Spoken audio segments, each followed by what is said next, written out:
Deus bendito, Deus eterno, nós te glorificamos por esta hora, este momento, Senhor, em que poderíamos, ó Deus, estar em tantos lugares, ó Deus, em tantos caminhos, mas o Senhor, com mão forte, com braço estendido, tem nos guiado até aqui, ó Deus, para entendermos, compreendermos a razão real desta vida, Senhor, porque muitos têm vivido inutilmente, ó Deus, mas aquele cujo coração está em Ti, ó Deus, alcançará na eternidade o seu bom tesouro.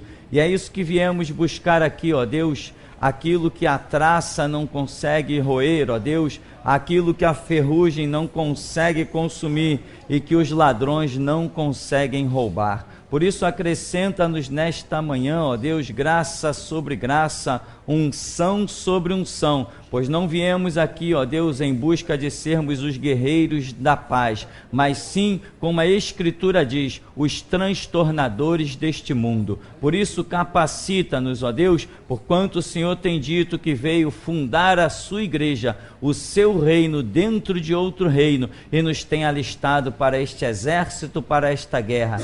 Capacita-nos para que se cumpra sobre nós a palavra de Apocalipse que diz: ao que vencer, falo-ei coluna no templo do meu Pai, e de lá jamais sairá. Seja sobre nós esta palavra, ó Deus, esclarece-nos, ensina-nos, ó Deus, sejam as renúncias, sejam as dores, não importa quantas vias dolorosas, porque nós sabemos, ó Deus, que após o Calvário, que após o túmulo, ao terceiro dia a Tua glória há de resplandecer. Por isso capacita-nos nesta manhã a compreender, a entender a profundidade e as maravilhas do reino de Cristo Jesus, o único Senhor. Nós assim oramos confiados, em nome do Senhor Jesus. Amém.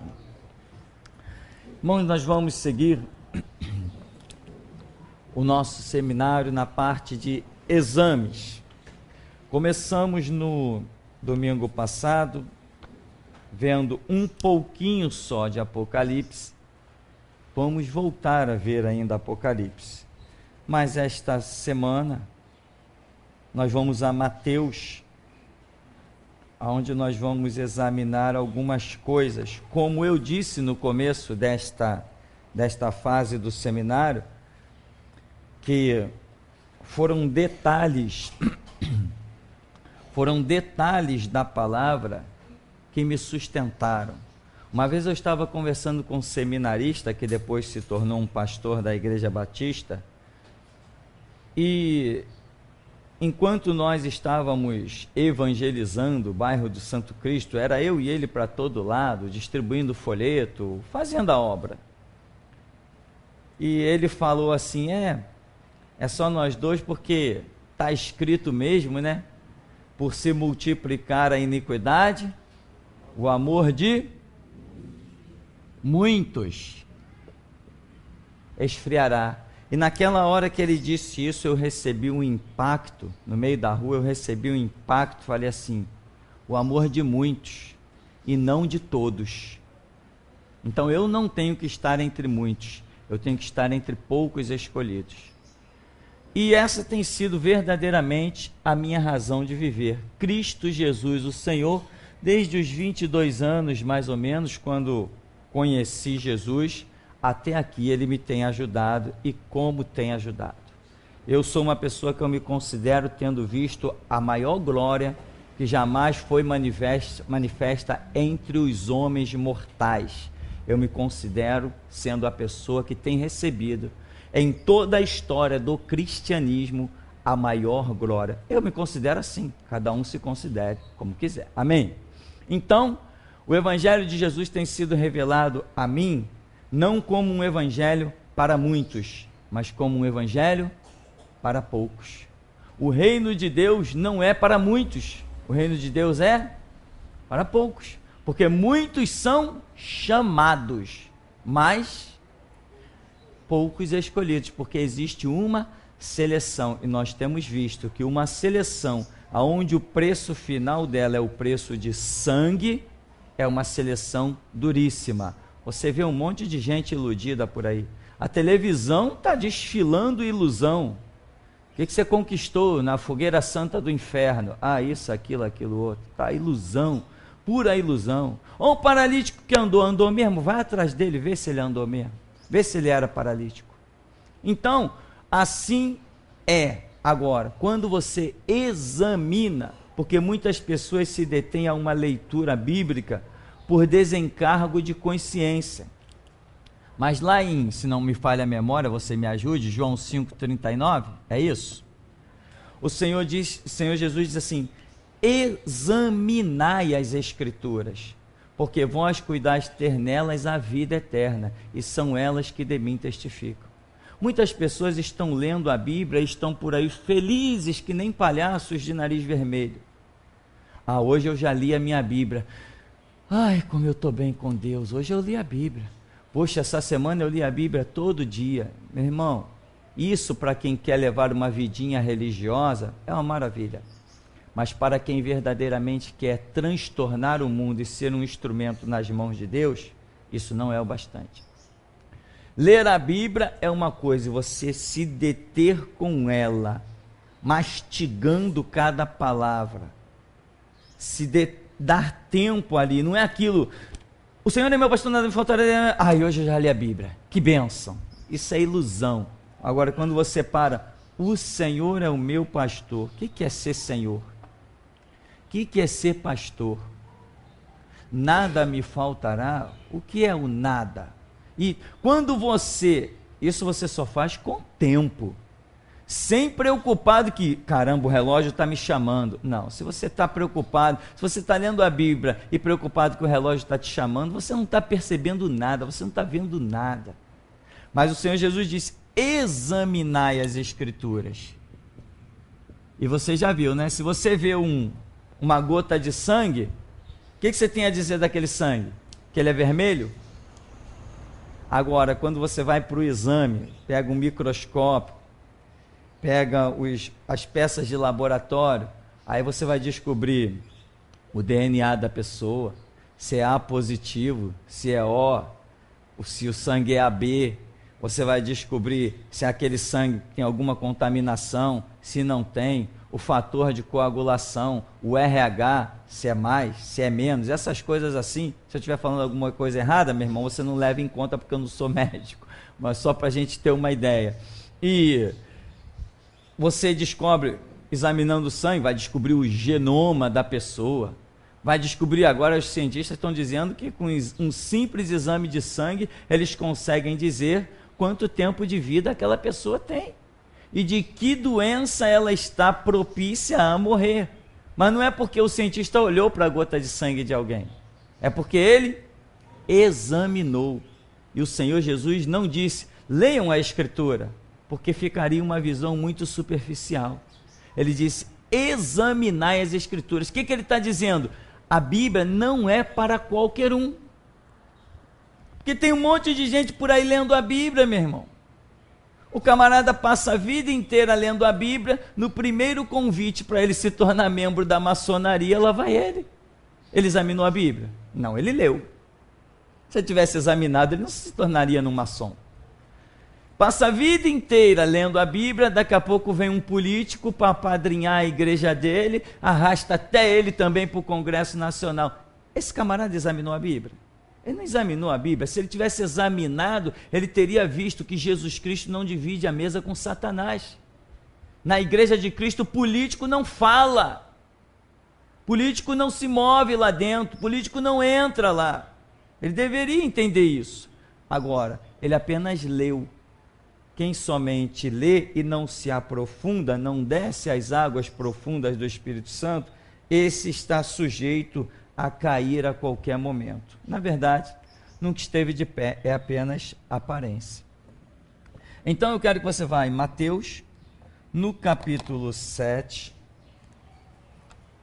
no verso 13, deixe-me ver aqui.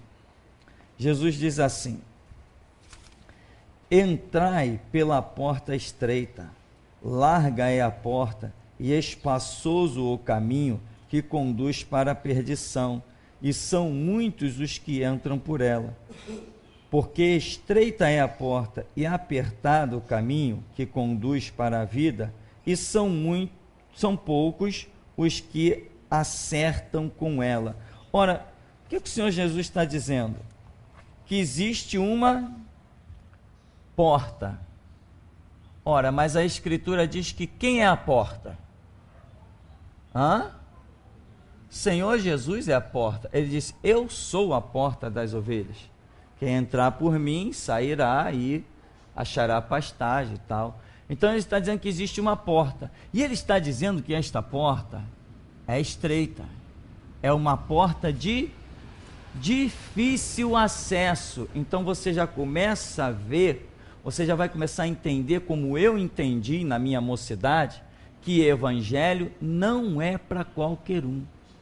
Evangelho é, vamos assim falar na linguagem popular, é para pessoas dispostas a calejar a mão, suar o rosto, pessoas dispostas a ignorar o seu cansaço, ignorar a sua fadiga, porque a porta é estreita, não é fácil de passar. Mas quem é a porta?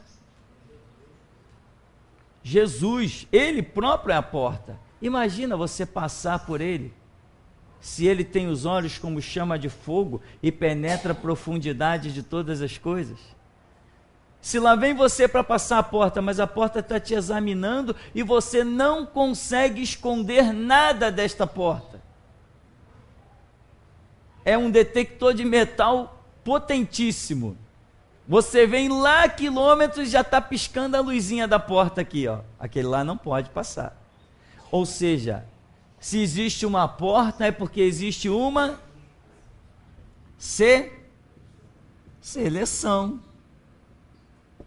O reino de Deus não é para todo mundo. O reino de Deus é para os selecionados. Não é para qualquer um. Eu acho engraçado alguns episódios que nós temos vivido aqui nesse ministério. Pessoas que chegam para mim e dizem assim: pastor, Deus falou comigo em tal lugar, Deus falou comigo assim, Deus me mandou para cá, eu tenho sinal, Deus me deu essa visão, Deus me mostrou, beleza, Deus mandou o camarada para cá. Aí ele vem para cá, mas um pezinho continua lá, no outro ministério de onde ele veio. De vez em quando ele dá uma fugida aqui, mas continua lá, tipo assim, vamos ver o que dá certo. Eu não entendo essas direções que as pessoas têm. Quando você tem uma direção, você larga tudo e vai. Se não tem direção, não tem. Não adianta fantasiar. Aí daqui a pouco o camarada começa a caminhar bem. Aí daqui a pouco lá na outra igreja o pastor percebe que ele está meio começando a se ausentar. O pastor vai na casa dele e diz assim: irmão, Deus falou comigo. Irmão, Deus falou comigo que tem que te consagrar a diácono. Aí ele vem: pastor, poxa, lá na minha igreja o pastor falou que Deus falou com ele, que é para me consagrar a diácono, tal. O que o pastor acha? Eu falei: eu não acho nada. Eu não acho absolutamente nada. Aí o camarada vai para a consagração do diácono. Daí a 3 meses está com a vida toda arrebentada e tenta voltar. Aí está pensando que vai encontrar Jesus que nem um palhaço plantado na porta. Venha, filhinho meu, vem cá, venha. Esse Jesus que está de braços abertos, sempre pronto para receber todo mundo, não é o que pregamos aqui. Esse pertence a outras igrejas. O daqui é diferente. Ele não é palhaço, Jesus daqui. O Jesus daqui tem tempo, tem dia, ano, hora, minuto e segundo para operar. Se você veio, veio. Se você não veio, segue seu caminho. E quanta gente voltou depois das ilusões? Eu fui consagrado a presbítero. O pastor falou que daqui a tantos meses vai me consagrar a pastor. Quantos foram, se arrebentaram, depois quiseram voltar e não conseguiram se firmar? Sabe o que é isso, meu irmão? São as lutas, são as provas, são os processos de seleção, e passar por esta porta chamada Jesus não é fácil. Então nós temos que examinar a Escritura, ruminar, nos deter, não ter pressa, para que o Espírito Santo possa nos revelar as coisas. E quando nós entendemos que reino de Deus não é para qualquer um, nós temos que dizer assim: eu não vou ser qualquer um. eu vou pagar o preço.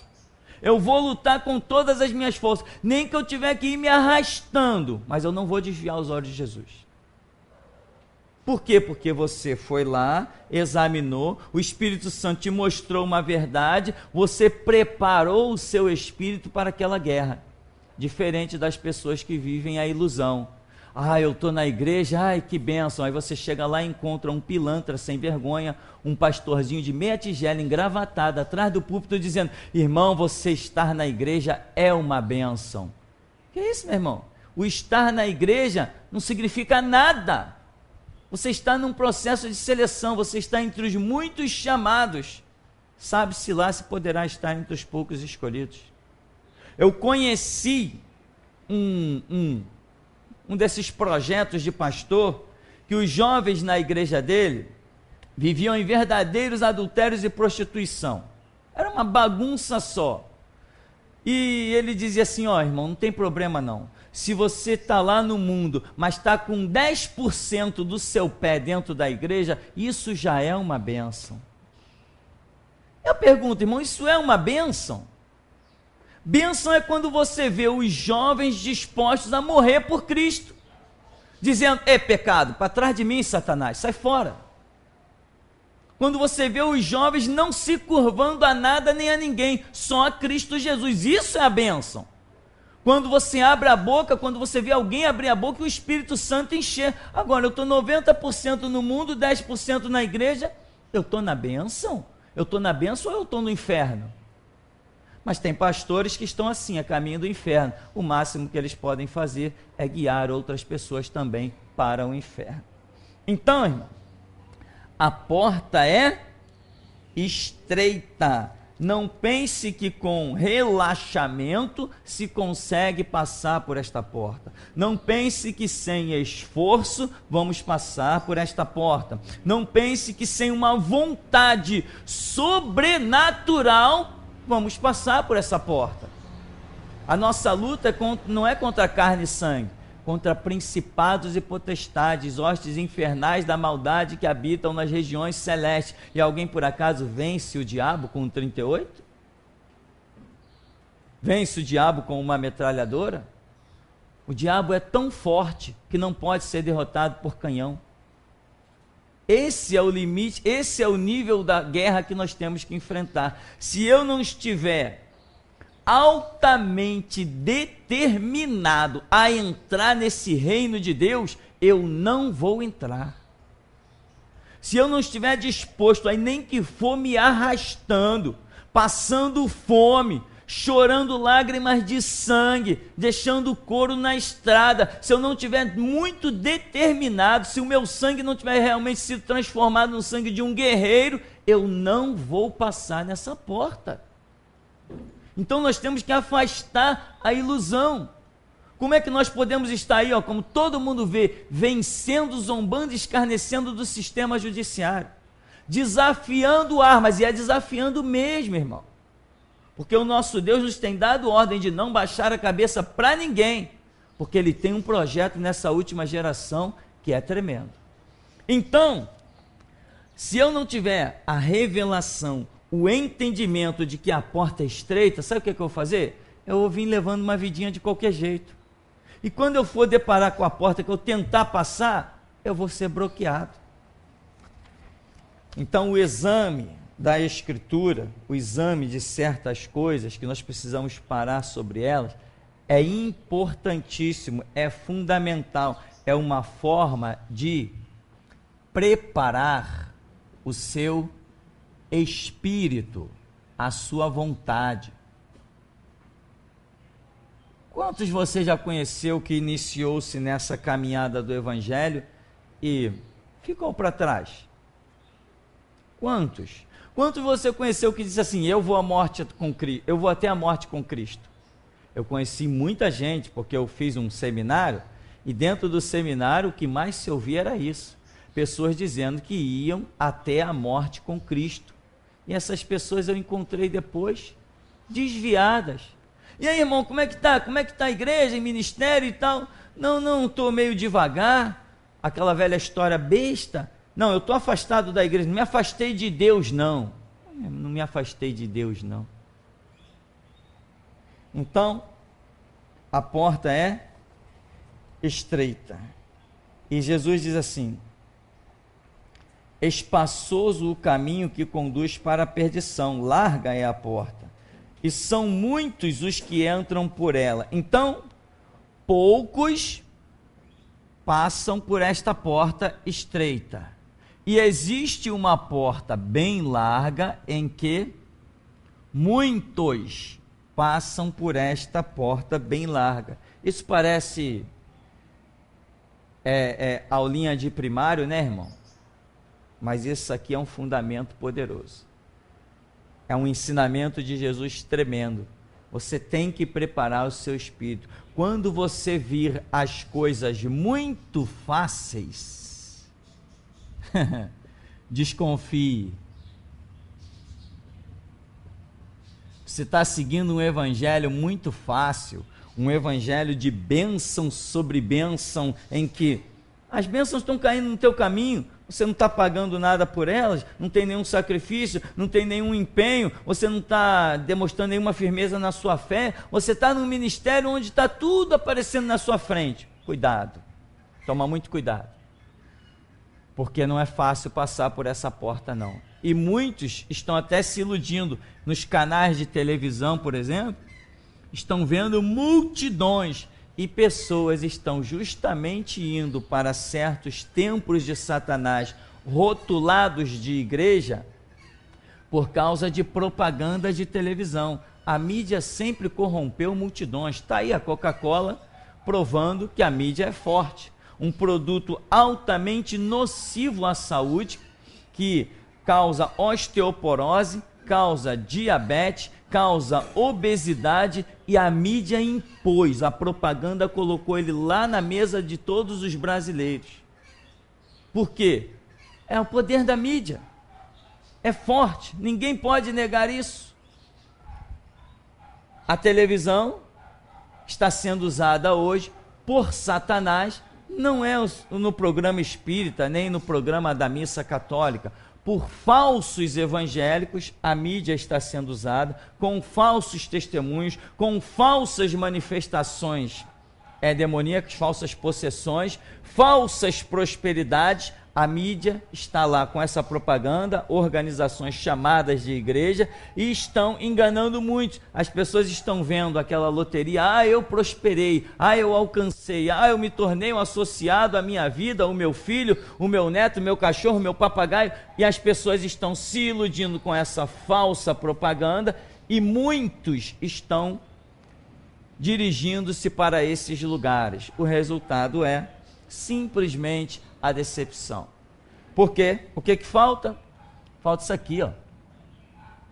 Exame. Você vê que as pessoas que afluem a estes lugares sequer carregam uma Bíblia. Sequer carregam uma Bíblia.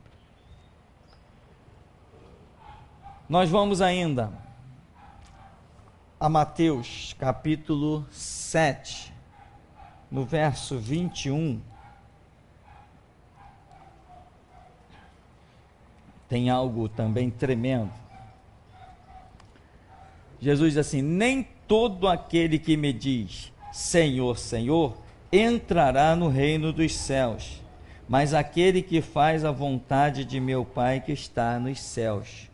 Muitos naquele dia hão de dizer-me: Senhor, porventura não temos nós profetizado em teu nome? E em teu nome não expelimos demônio, e em teu nome não fizemos muitos milagres? Então eu lhes direi explicitamente: nunca vos conheci, apartai-vos de mim, os que praticais a iniquidade. Então, você vê que profetizou, expulsou o demônio, mas isso não foi referência de ser conhecido por Jesus. Muito diferente do que muitas vezes nós pensamos. Uma vez alguém falou assim: você vai igual à igreja? Eu falei: vou ir na igreja tal. Lá tem poder de Deus? Eu falei: como assim? Lá tem manifestação de demônio? Olha só a cabeça da pessoa. Ela vinculou manifestação de demônio com manifestação do poder de Deus. Algo que nunca, um ensinamento que jamais o Senhor Jesus nos deixou. Eu vou na igreja tal, mas lá tem poder de Deus? Como assim? Tem manifestação de demônio? Eu falei, ué, quer dizer que aonde Deus está, tem que manifestar demônio? Ah, tem. Lá na Universal manifesta demônio todo dia. Eu falei, então traz esse povo da Universal para lá, que também vai manifestar. Em outras palavras, eu quis dizer, os endemoniados estão tudo lá mesmo, na Universal. Foi isso que eu quis dizer para ele. Entende, meu irmão? Quando Deus quer operar uma libertação, Ele opera. Mas nunca ache que porque uma pessoa, o que nem é o caso na Universal, porque na Universal não tem manifestação demoníaca. Na Universal tem encenação, é teatro, é gente paga para se fingir endemoniado. Raras vezes eu vi, porque às vezes isso acontece mesmo, raras vezes eu vi um endemoniado se manifestar na Universal. E o que teve de obreiro e pastor levando tapa na cara e chute na barriga foi incrível, porque eles não têm nenhuma autoridade sobre nenhum demônio. Eu já vi, inclusive tinha um cidadão aqui que morreu de AIDS no final dessa rua lá, ela troca o nome por Rua Farnese, tinha um rapaz ali que era homossexual, possuído com a pombagira, e ele muitas vezes passou aqui nessa rua e disse assim, hoje eu vou lá na Universal rodar a minha pombagira, para zoar com aqueles caras. E ia lá e zoava mesmo, batia em todo mundo, arrancava a gravata de um, rasgava a roupa de outro, e saía e voltava, e quando ele cismava, ele dizia, hoje eu vou de novo na Universal zoar aqueles trouxas lá, e lá ia ele, e manifestava, não sei se manifestava ou se fingia, eu sei que arrebentava com todo mundo, e já tinha época que quando ele estava chegando, já tinha gente saindo de perto. Não tem poder de Deus em Universal, não tem poder de Deus em Mundial, não tem poder de Deus na graça, tem uma exibição, quando eles pagam alguém, porque muita gente é atraída por isso. Caramba, manifestou um demônio ali, então ali tem poder de Deus. Mas eu já vi vários terreiros de macumba, aonde os pais de santo, servos de Satanás, também se reuniam e a pessoa problemática manifestava demônio. E o pai de santo ia lá e expulsava o demônio. Ah, então tem poder de Deus ali. Houve manifestação demoníaca. Nós precisamos examinar e deixar Deus falar. Então aqui, o que nós estamos entendendo é que ter profetizado e até ter expelido o demônio não é uma base tão sólida para que a pessoa chegue diante de Jesus e ouça, vinde bendito de meu Pai, possui por herança o reino. No começo, ele diz, muitos dirão, Senhor, Senhor. O que quer dizer isso? Quando alguém diz assim, que nem aquele ladrão lá da cruz, né? Senhor, lembra de mim quando entrares no teu reino. Jesus falou, hoje mesmo tu estarás comigo no paraíso. Reconhecer Jesus como Senhor é o bastante para a salvação? Depende de onde está esse reconhecimento. Nos lábios ou no coração. Por quê? Porque o Senhor Jesus falou que falava por parábola ao povo de Israel, quando ele foi questionado pelos discípulos, e depois ele explica, eu falo a eles por parábolas, para que eles não entendam, e eu não escure, porque este povo me ouve de mau grado, eles me ouvem de mau grado, eles me honram com os lábios, mas o seu coração está longe de mim. Ele me ouve eles me honram com os lábios, mas o seu coração está longe de mim. Então quer dizer, não é o que ele está dizendo aqui? Muitos vão falar, Jesus é o Senhor. Você vai ouvir muita gente, não, Jesus é Senhor absoluto, Jesus é o único Senhor. Não, sem Jesus nós não fazemos nada, né? Não, é sem Deus estamos fritos, né? Mas não está, o coração não está naquilo. Quando o coração confessa a Cristo, significa que estamos dispostos a morrer por Cristo. E ele diz, muitos vão confessar o meu senhorio, mas ele disse, mas os que vão entrar no reino são aqueles que fazem a vontade do Pai que está nos céus. Não é quem diz Jesus é o Senhor que vai entrar no reino dos céus. Isso está muito mal entendido. Fazer a vontade de Deus te exclui de ter que com os seus lábios confessar o seu senhorio. Porque as obras que você realiza, essas vão demonstrar que Jesus realmente é o Senhor da sua vida. Independente de que você diga, Jesus é o Senhor da minha vida. Porque a Escritura diz que a árvore seria conhecida pelos frutos. Então, uma coisa é a confissão com os lábios e outra coisa é a realização de obras. São coisas bem diferentes. Então, a confissão pode estar apenas nos lábios, mas o trabalho, as obras, elas só existem quando o senhorio de Cristo está no seu coração. Então, meu irmão, não se iluda, não se iluda. Tem muita gente confessando Cristo com os lábios, mas não está confessando nas obras que realiza, não está no seu coração, não está fervendo. Por exemplo, desde que implantou-se a última visão do tempo da graça, que é a restauração, tendo início com o nosso ministério, desde que esta visão foi implantada, muita gente passou verdadeiramente a nos odiar, porque o senhorio de Cristo não está no coração deles, está apenas nos lábios. Hoje, quando nós denunciamos que a rosa ungida é uma idolatria, né? A chave, o saco de cimento, essa parafernália, essas besteiradas todas, tudo isso é idolatria e vai levar o homem ao inferno, eles não aceitam. Quando nós denunciamos os pastores maçons, os assembleianos envolvidos com a política, venderam o púlpito de Cristo descaradamente. Manuel Ferreira, o grande apóstolo das Assembleias de Deus, hoje é um discípulo do reverendo Moon.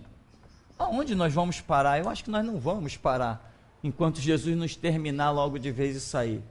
Mas nós estamos a poucos instantes da consumação de todas essas coisas. Então, o texto aqui está mostrando, não é quem diz Senhor, Senhor, não é essa confissão vazia, não é essa declaração à vista ou aos ouvidos, não, a coisa é mais profunda, mas sim aquele que faz a vontade do Pai, ou seja, a realização de obras não é feita por quem vive Cristo superficialmente. Muita gente diz, Jesus Cristo é o Senhor, mas na hora de realizar a obra, nem aparece no cenário. Na hora que Deus convoca para as realizações, a pessoa finge que não ouviu, não entendeu o sonho, não entendeu a visão, não entendeu o toque do Espírito, e ela vai viver a sua vidinha. Então, examinar os textos é para que você possa compreender a profundidade dessas coisas. E não se iludir, porque eu já vi muita gente iludida, inclusive muitos pastores iludidos, e isso não acontece comigo. pastores iludidos dizendo, o ministério tem crescido, a igreja tem crescido. Não, nossa visão aqui é simples. Quando Jesus traz gente para esse lugar, é porque ele está para realizar uma seleção, tá? Aí daqui a pouco fica um pouquinho e sai um pocão. Aí ele vai e traz mais gente para realizar a seleção. É assim que Jesus falou que é este lugar, um lugar de seleção.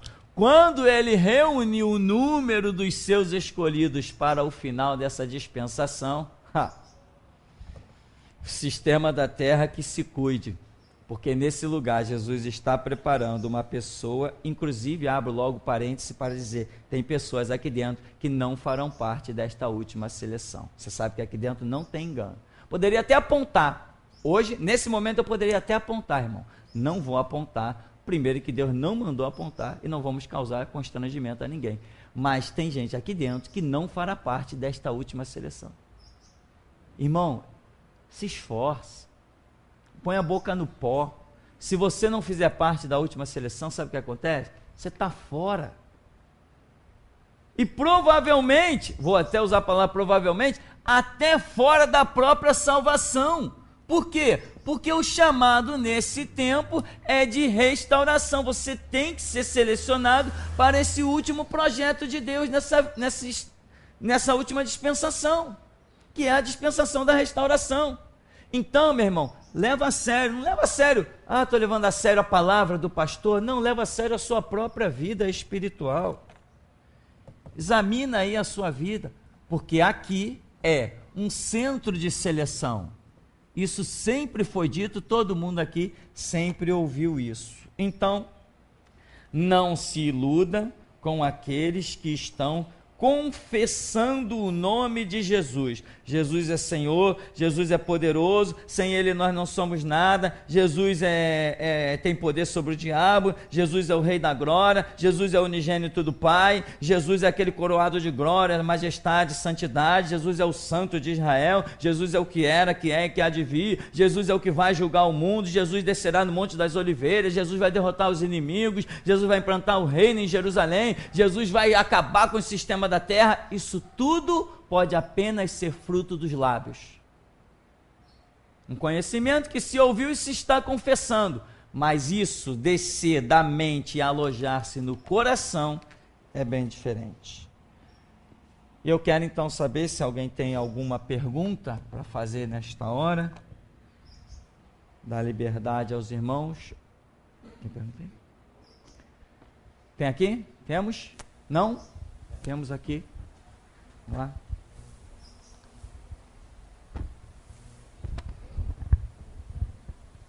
Pastor, Sim. em Mateus 8:17, diz que para que se cumprisse o que for dito pelo profeta Isaías, que diz, ele tomou sobre si as nossas enfermidades e levou as nossas doenças. Porque a gente, às vezes, está com a vida direitinha com Deus e existe a doença na gente.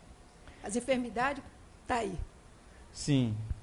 O que acontece é o seguinte, existem os projetos de Deus, tá? Existem os projetos de Deus.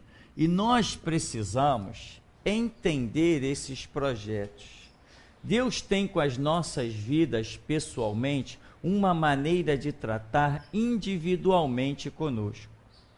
Então, quem serve a Cristo passa fome, quem serve a Cristo fica nos vermelhos das dificuldades, quem segue a Cristo é humilhado? Eu te respondo, não. Mas eu vou lá para o livro de Jó e vou ver um cara que Deus diz na cara de Satanás, viste tu meu servo Jó? Íntegro, reto, temente a Deus, desviando-se do mal. Viu ele?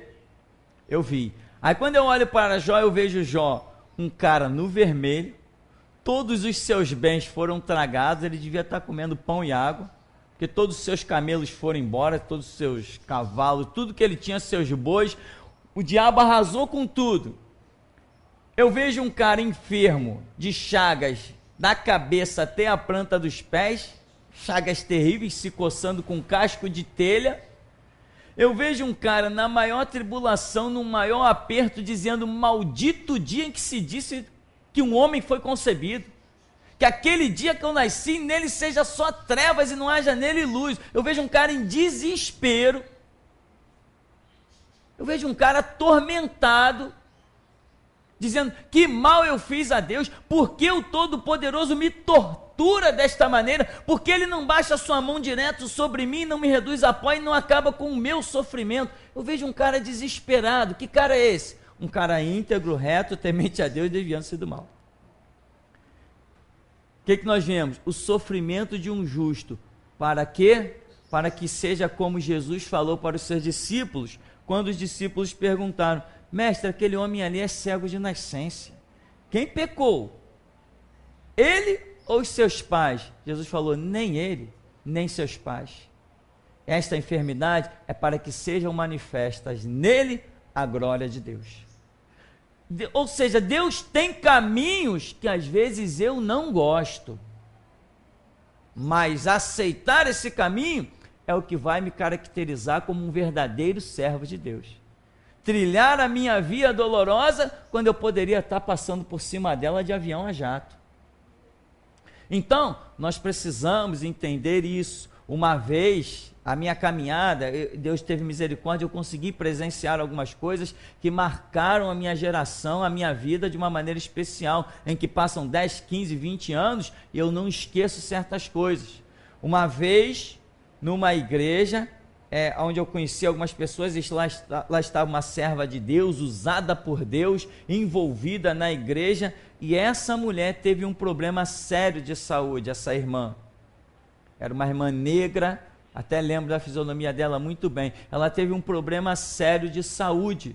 E o problema de saúde dela, que era um problema na cabeça, uma operação melindrosa, toda semana, ali naquele culto, Deus revelava, olha, esse problema assim, assim, assim, no cérebro, Deus está te curando, tá? Você aí.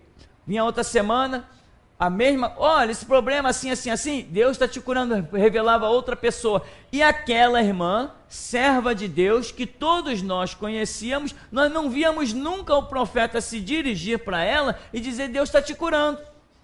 Mas todo dia alguém era curado ali, nós esperando, os médicos já querendo marcar cirurgia, dizendo que aquela irmã não tinha mais condições de ficar sem a operação, a qualquer momento o coágulo no cérebro dela poderia estourar e ela ia morrer.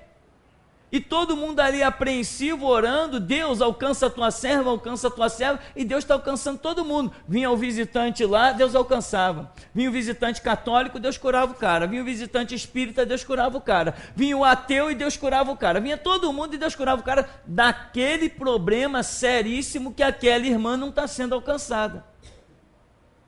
Num dia de culto, aí há uma revelação. Quando o profeta vira para aquela irmã, irmã, o teu problema, todo mundo respirou, agora vai ser curada. Que nada, meu irmão. A tua situação, Deus não vai te curar. Caramba, abriu uma cachoeira gelada em cima de todo mundo. Deus não vai te curar. Eu falei, atentei, né, irmão? Eu falei, que lição é essa? Me liguei. Quando ela falou, Deus não vai te curar. No teu caso, Deus vai usar os médicos, e os médicos não vão entender, e o nome dele vai ser glorificado.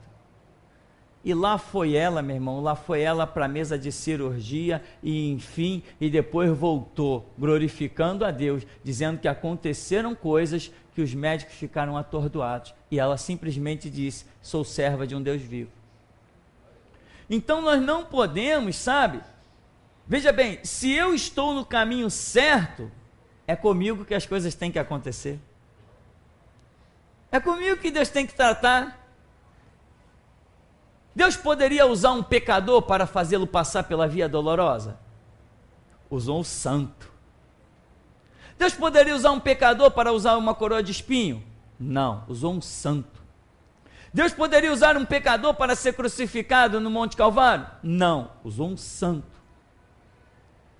Os caminhos de Deus são diferentes dos nossos. A gente costuma dizer, Deus escreve certo em linhas tortas. É porque nós não conseguimos enxergar a perfeição da linha. Aí dizemos que ela está torta, mas para Deus está bem certinha. Deus só usa quem é santo, não usa quem é pecador. Se Ele quer usar um fenômeno da enfermidade, ele vem a mim. Eu vou te botar enfermo, tá? Irmãos, ele me contou um testemunho. Caramba, eu recebi um impacto de uma pessoa que ele conheceu, que o camarada disse assim: eu quero ficar cego para entender aí, não sei, quero ficar cego. Não sei se ele falou cego por um dia, eu não sei. O camarada disse que queria ficar cego. Aí soldando lá um negócio de barra de um carro, numa situação, uma fagulha, fura o olho do cara. Fura, e ele vai para o hospital. Os médicos falaram assim: provavelmente dessa vista aí você não enxerga mais. Furou lá. Aí passou uns dias, quando ele volta lá para ver a questão do curativo, para ver o que os médicos iam resolver da vista dele. Quando o médico tirou o tampão, uma vista estava igual a outra. Então Deus Deus é assim, irmão. Eu considero a palavra mais poderosa que eu já tenha conhecido em toda a minha existência, a palavra Deus, D-E-U-S. Essa palavra, para mim, ela traduz algo tão tremendo que eu não esquento com nada na vida, nem com a vida, nem com a morte, nem com hoje, nem com amanhã. Quando eu lembro dessa palavra, ela para mim, ela significa muita coisa. Então, Deus tem os seus caminhos, e às vezes, nós que somos servos de Deus, temos que pegar o nosso dinheirinho suado e entrar lá na farmácia, na drogaria, e dizer assim: me vê ali uma caixa daquele remédio. Vai me dizer que eu entendo por que isso, se eu sei que eu sirvo um Deus vivo? Mas eu oro: Senhor, me cure, e no dia seguinte eu amanheço do mesmo jeito. Ele tem os seus planos. Agora, uma coisa eu sei, que quando tiver alguma coisa que eu não posso fazer, eu sei a quem recorrer. De alguma forma ou de outra, nós temos recurso, né? Por exemplo, eu sempre uso esse exemplo aqui. Deus pode nos curar de qualquer problema na vista? Pode, mas eu uso óculos. Tá, mas seja de uma forma ou de outra, o meu óculosinho aqui está custando R$600. Para mim já é um milagre poder pagar R$600 no óculos. Agora, eu sei que o meu Deus pode, ele abriu vista aos cegos. Tantas pessoas nos dias de hoje têm dado testemunho de que têm voltado a enxergar. Agora, se ele quer tratar comigo desta maneira, eu tenho que aceitar. Não adianta eu ficar enchendo Deus. Me cura, me cura, me cura, me cura, se ele já mostrou que tem outros caminhos comigo, né? Não sei se ele me acha mais bonito, mais elegante de óculos, o fato é que eu uso óculos. Então, irmão, não é porque somos servos de Deus e andamos na presença de Deus que estaremos isentos de todas as coisas, mas o Senhor Jesus disse para os seus servos, seus santos, falou o seguinte: no mundo vocês terão aflições, mas tende bom ânimo, eu venci o mundo. Amém? Temos pergunta?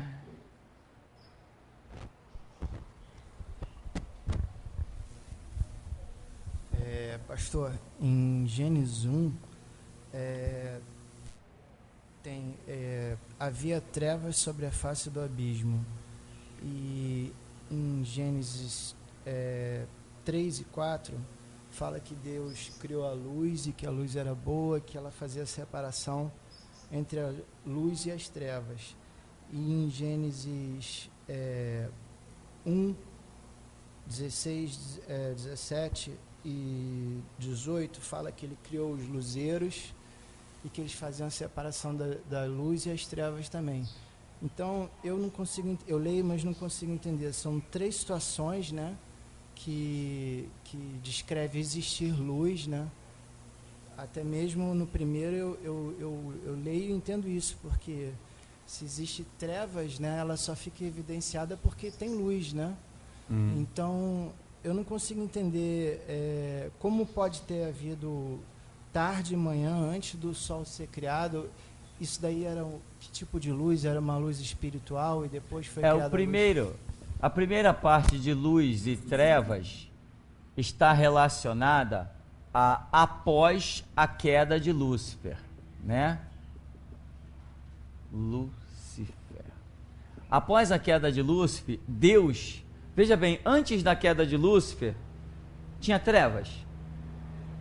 Não. E outra coisa, a terra que está em Gênesis não é a terra criada, é a terra recriada. Isso nós explicamos muito bem lá no nosso primeiro seminário. Isso está detalhadamente lá. Então, primeiro, essa questão luz e trevas, antes que o sol viesse à existência, o sol só veio à existência, parece no quarto dia, não é isso?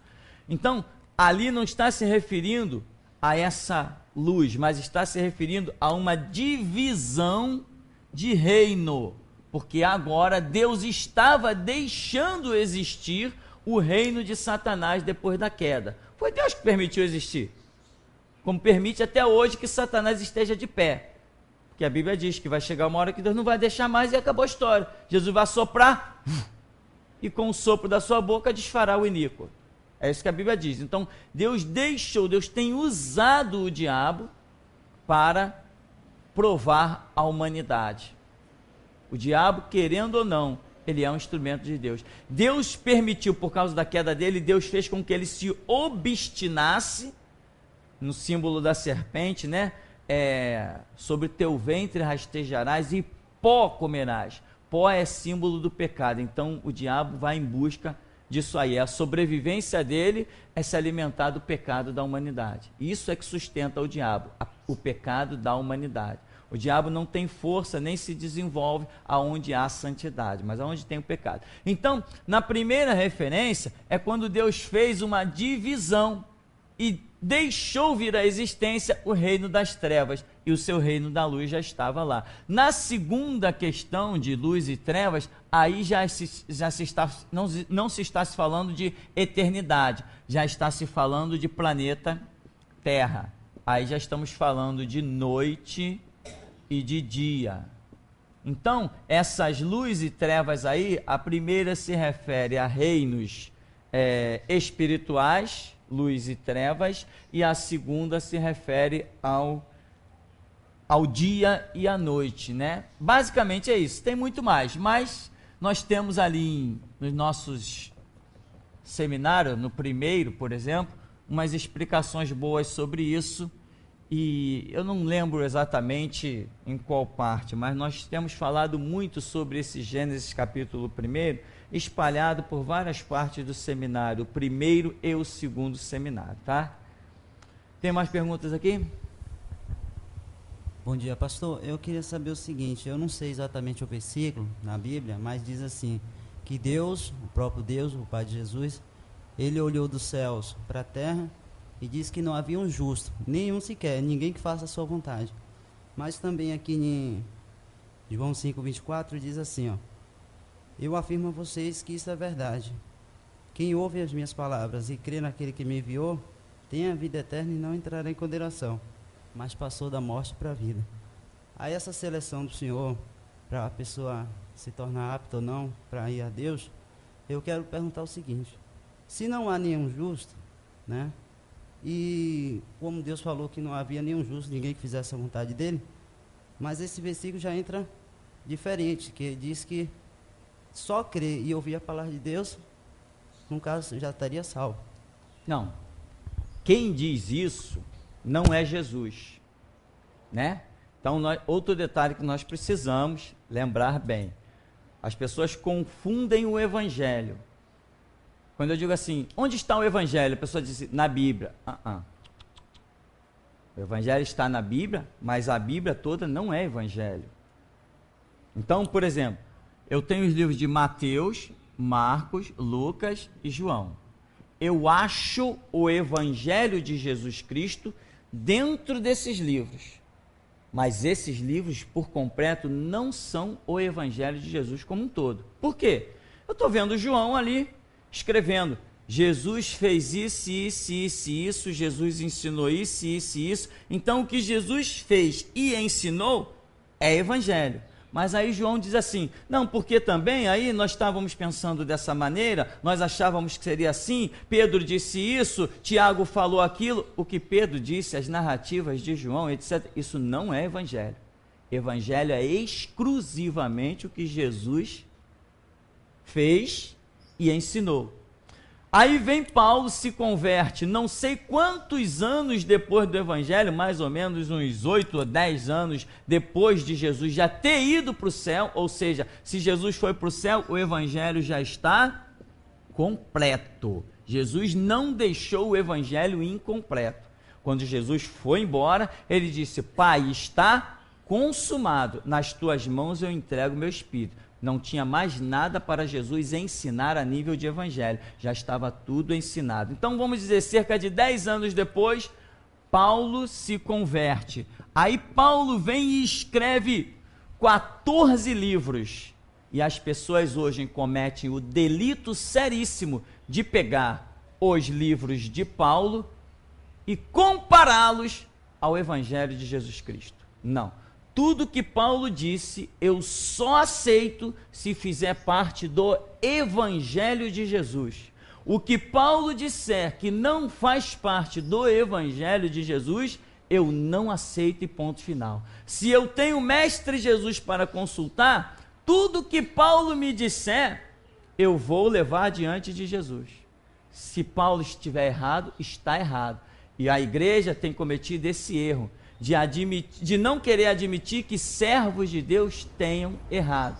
Um dos exemplos mais terríveis, que para mim é erro de Paulo, é Romanos 13, quando ele fala para os irmãos da igreja serem submissos à autoridade. Isso para mim, meu irmão, pode até jogar no lixo Romanos 13, porque o ensinamento do meu Senhor Jesus jamais me mandou curvar-me a nenhuma outra lei que não seja o evangelho. Ele falou: aquele que guardar os meus mandamentos, terá vida por eles. Mandamento de Cristo não. Então, o que acontece? Esse texto, nós temos que examinar o contexto dele. Primeiro, se foi Paulo que disse, Paulo não é fundador da igreja. O sangue derramado para fundar a igreja foi o de Cristo. Cristo é o que veio para fundar a igreja. Então, Paulo não é o fundador da igreja. O que Paulo me disser, eu posso considerar um conselho ou posso considerar algo que se equipare. Se ele estiver repetindo o evangelho, eu vou aceitar. Se Paulo disser alguma coisa diferente do evangelho, eu estou descartando, jogando no lixo. Pode ser Paulo, Pedro, Tiago, João, Estevão, Bartolomeu. Eu sou discípulo de Jesus Cristo, eu não sou discípulo de Paulo. Eu não reconheço Paulo como autoridade sobre a minha vida. Não reconheço Pedro, não reconheço Tiago, não reconheço João. Eu só sigo a Jesus Cristo. E não me interessa quais os outros servos de Cristo tenham existido no mundo. Eu não sou discípulo deles, eu sou discípulo de Cristo.